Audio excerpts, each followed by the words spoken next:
네, 금요일에 만나는 또 다른 순서입니다. 사사건건이 만난 사람. 오늘도 KBS 해설위원 이경호 기자 제 옆에 나와 있습니다. 어서 오십시오. 안녕하세요. 예, 오늘은 아주 특별한 교회 이야기를 해주신다고요?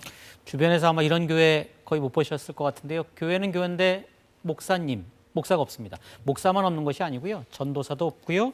또 신자들의 직분이죠. 집사, 권사, 장로 이런 것도 전혀 없습니다. 그렇다고 해서 우리는 목사가 싫어요. 목사를 거부해요. 이런 건 아니고요. 예. 일반 교회처럼 이렇게 목사, 전도사, 집사, 장로 등 일종의 이제 서열을 두는 건데 그런 서열을 거부한다고 합니다. 이게 들으시면 이게 일종의 교회라기보다는 뭐 신자들의 모임 아니냐 이렇게 생각하실 것 같은데요. 그렇지 않고요. 매주일 역시 모여서 같이 예배를 드린다고 하는데요. 예. 예, 그런 특별한 교회입니다. 그런 특별한 교회를 만든 이유를 그럼 들어보고 오셨겠네요. 성경의 말씀 실천하는 것이 기독교인의 당연한 의무라는 건 뭐 누구나 동의를 하실 것 같고요. 그 의무를 그럼 보다 충실히 하려면 어떻게 해야 되느냐라고 생각해서 만든 교회라고 하는데요. 그 교회 지난 일요일에 한번 다녀와 봤습니다. 예. 함께 한번 가보시죠. 서울에 있는 작은 건물에 신자들이 하나둘씩 모이기 시작했는데요. 함께하는 교회 신도들이 일요일마다 교회 공간으로 임대한 곳입니다. 신자는 20여 명 정도로 아주 작은 규모인데요. 목사가 없다 보니 예배는 신자들이 돌아가면서 역할 맡아서 이루어집니다. 예배 후에 교회 운영을 맡고 있는 한 분을 만나봤습니다. 이 목사 없이 교회를 만든다. 다른 기독교인들이 보면 이상할 법한 그런 교회를 만든 이유 어떤 건지 한번 들어봤습니다.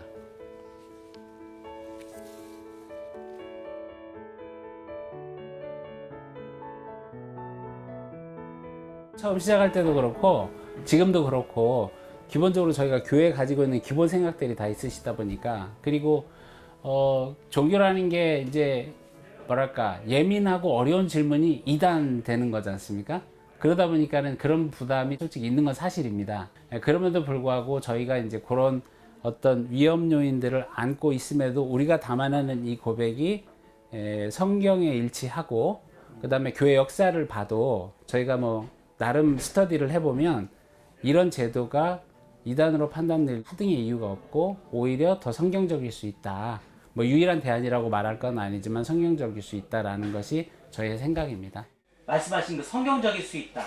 성경이 일치한다라는 게 좀 더 쉽게 설명해 주면 어떤 것이 있을까요? 교회는 기본적으로 예수님을 머리로 하고 예수님 외의 모든 구성원들 서로 목사님이든 성직자든 누구든지 간에 사실은 예수님을 따르는 각 지체를 구성할 뿐이거든요. 그래서 그 안에서 계급이 있다거나 어떤 서열의 차이가 있다거나 이런 것들은 기본적으로 성경이 추구하는 교회론이 아닙니다. 다만 다름을 인정하고 각 은사에 따라서 섬길 뿐입니다.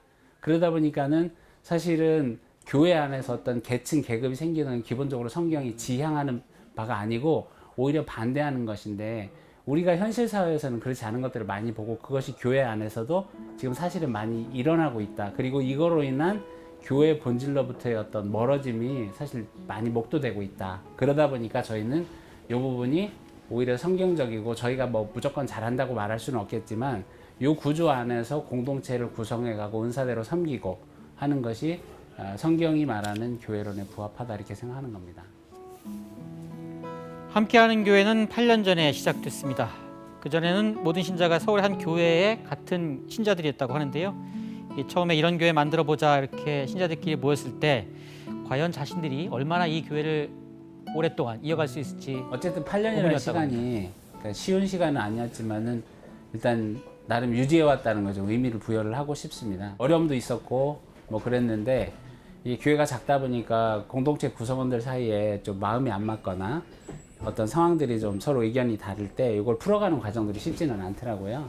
그럼에도 불구하고 지금 어쨌든 초기에 출범한 멤버들보다는 조금 바뀌기도 했지만 현재 구성원들이 이렇게 지속되고 있고 또 저희가 생각했던 어떤 그 성직 비성직 목사님 평신도라는 어떤 이런 구조들이 현재 한국교회에 여전히 좀 중요한 문제점 내지는 좀 어려움이라고 판단을 하다 보니까 저희가 같이 이런 작은 교회, 목사님 없는 작은 교회를 하는 게 여전히 뭐 저희 나름대로 저희 신앙 고백을 하나의 방식이고 의미가 있다 이렇게 생각하며 유지하고 있습니다. 예. 좀 모습을 보니까 네. 강당에서 하는 소모임 같은 느낌도 들고. 네, 그런데 그렇죠. 이제 신자들이 교회 공간이 없으면 네. 좀 불편한 부분도 있을 것 같기도 하고요. 처음 함께하는 교회라는 컨셉으로 좀 만들어보자 했을 때 신앙 고백이라는 걸 했다고 합니다. 그 신앙 고백 내용 중에 우리는 별도의 예배 공간을 갖지 않는다 이런 내용이 들어있었다고 합니다. 그럼 같이 이제 서약을 한 거죠. 그 이유가 뭔지 한번 그것도 궁금해서 물어봤습니다.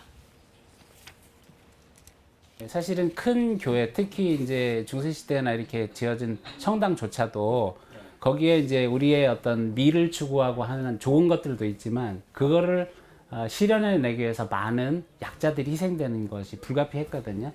그래서 큰 어떤 외적인 추구나 하기 위해서는 사실은 가진 것 없는 사람들이 도움을 받기도 하지만 희생되고 하는 것들이 있는데 이거는 저희가 판단할 때는 성경이 추구하는 말은 아닌 것 같습니다. 그리고 기본적으로 교회를 크게 짓는 것이 경건함을 고취하고 고상함을 추구하고 하는 그런 기본적인 우리의 예배와 하나님에 대한 어떤 태도를 이렇게 고양하는 데 도움이 되기도 하지만 사실은 상당히 그 물적, 양적 측면이 많습니다. 근데 저희가 볼 때 물론 그 아주 진실되고 가치 있는 것들을 많은 사람들이 공유하고 그 삶을 살아간다면 당연히 좋은 것이지만 실질적으로 그 안에는 그 성경의 용어로 십자가라는 것이 있는데 양적인 것을 추구하는 것이 사실은 그렇게 성경적이지 않거든요. 그래서 저희가 뭐 모든 것을 다 할 수 없다면 그 양적인 것보다는 그 본질을 조금 더 추구하는 쪽으로 저희 이제 교회 방향성이 서 있다 이렇게 뭐 평가받기를 원하는 겁니다. 네, 별도의 예배 공간을 갖지 않으려고 하다 보니까 오히려 성경의 말씀에 더 맞게 실천할 수 있는 일들이 많았다고 하는데요. 저희는 이제 그 교회가 가지고 있는 재정에 좀 최대한 많은 부분을 도움을 필요로 하는 분들, 뭐 그분이 사역자가 됐든 아니면 조금 어려운 삶의 환경에 처해 있는 분들이 됐든 그분이 그리고 우리 내부 구성원이든 아니면 외부든 좀 가릴 것 없이 좀 그쪽으로 이렇게 뭐 흘려보낸다 그럴까요? 그렇게 하려고 노력을 합니다.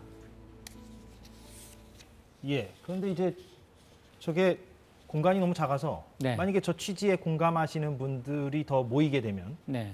좀 공간을 넓혀야 할 것 같기도 하고 좀 실무적인 고민이 있을 수도 있을 것 같은데. 교회 공간이 작아서 이제 주말마다 주일마다 예배 드리는데 그 불편한 점은 없고요. 단지 청소년들이 보통 보면 교회 가면 주일학교 같은 거 하잖아요. 별도의 이제 교육시설 같은 것도 예, 있고 이제 그런 것들이 없는 건 좀 불편한 점이긴 한데 그래도 이렇게 취지에 공감하는 신자들이 많이 늘어나서 나중에 신도들이 막 늘어나게 되면 교회 공간 별도로 좀 갖고 싶은 마음 생기지 않겠냐?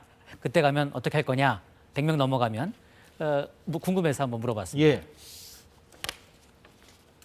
일부 분들은 그런 얘기를 하시더라고요. 절대 교인이 늘어날 일이 없으니까 걱정하지 말라.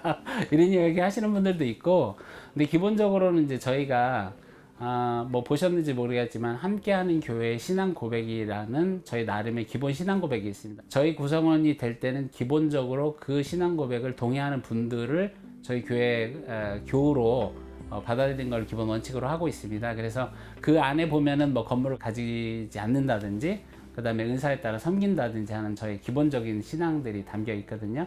동의를 한다 그러면 기본적으로 저희 공동체 구성원이 되는데 문제가 없다고 판단이 되고 그런 분들이 늘어난다고 하면 사실은 저희가 지금 가지고 있는 어떤 큰 틀의 저희 신앙 고백이 어떤 주변 상황이나 크게 변하지 않는다면 유지될 거로 판단합니다. 다만 그런 논의를 할 때 저희가 뭐 조금 미리 염려하면서 한 고민일 수도 있지만 그럼에도 불구하고 교회가 성도 수가 일정한 수로 넘어갔을 때 과연 어떻게 할 거냐 이런 고민을 출발할 때부터 저희가 좀 했습니다. 그래서 기본적으로는 성인 기준으로 한 100명이 넘어가면 공동체가 구성되기 조금 어렵지 않겠냐 판단해서 그때는 교회를 분리하는 것을 원칙으로 저희가 거기다 담아냈습니다. 예, 물론 뭐 나중에 고민할 문제긴 하지만 사람들이 네. 많이 모이면 분리한다 공간을. 그러면 네. 이제 저런 공간이 별도에 또 생긴다. 거기서 신도들이 또 이렇게 모여서 네, 그렇죠. 저런 정신을 이어간다 이런 것 같아요. 지금 얘기가. 근데 참 기존에 저희가 이제 언론 보도를 통해서 봤던 대형 교회들은 세습도 하고 건물도 너무나 크고 그런데 많이 참 다르다는 느낌이 듭니다. 모든 교회가 뭐 꼭 그런 건 아니겠지만 적지 않은 교회가 사실 세속화의 길을 가면서 그러면서 이제 사회적 비난도 많이 받고 하고 있지 않습니까? 네. 그래서 사실 이 함께하는 교회를 처음 만든 이유가 바로 그런 것들을 좀 극복해 보자 이런 취지에서 시작을 했다는데요. 그 이유를 한번 물어보기 위해서 저희가 또 사사건건에서 찾아간 이유기도 하고요. 한번 그 들어봤습니다. 예. 과거에 교회의 귀를 이 세상에서 교회의 귀를 조금 더 기울였던 거는 교회가 그런 어떤 빛 또는 진리에 가까운 목소리들을 전달할 때 그랬다고 보는데 지금 한국 교회는 사실 세상 사람들이 전혀 관심이 없는 것 같습니다. 왜냐면은 기업 세습하듯이 교회를 세습하고요. 그 다음에 돈 벌어서 좋은 건물 짓고 뭐 강남으로 이사하고 하는 것처럼 좋은 곳에 좋은 길목에 땅 사서 큰 교회 짓거든요.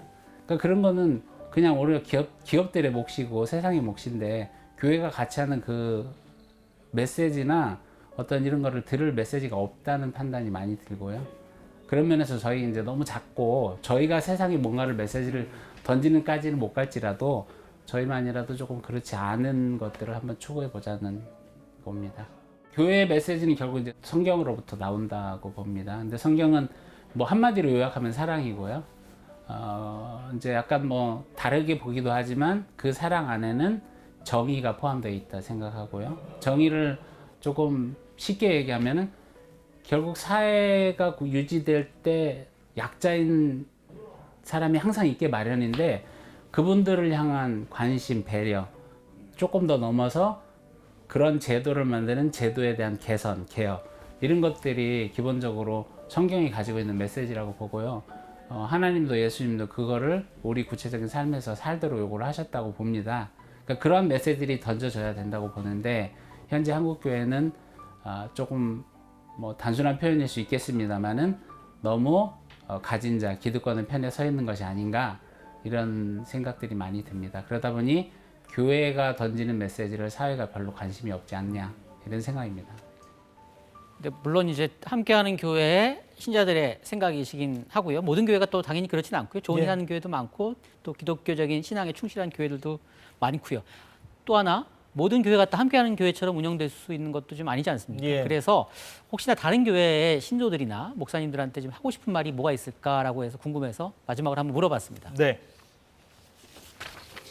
저희 교회가 가지고 있는 정신을 뭐 좀 예를 든다면 목사님들이 그러니까 말씀으로는 그렇게 하시지 않는데 교회 제도 안에서 목사님들이 평신도들이 하나님을 만나게 하는 통로라는 생각들을 가지고 계신 것 같아요. 좋은 의미로 선민의식이지만 나쁜 의미로는 하나님과 만나는 어떤 권력을 이렇게 독점하는 걸 수도 있는데 그런 것들을 좀 내려놓으셨으면 좋겠고요.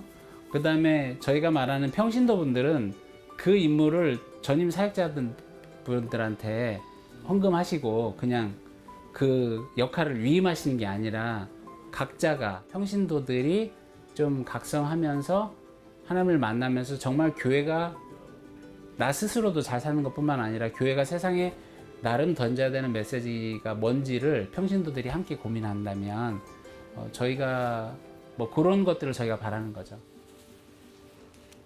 예. 오늘도 잘 봤습니다. 예, KBS 이경호 해설위원이었습니다. 예, 오늘 사사건건 여기까지 하겠습니다. 주말 잘 보내시고요. 저희는 다음 주 월요일 오후 4시에 돌아오겠습니다. 고맙습니다.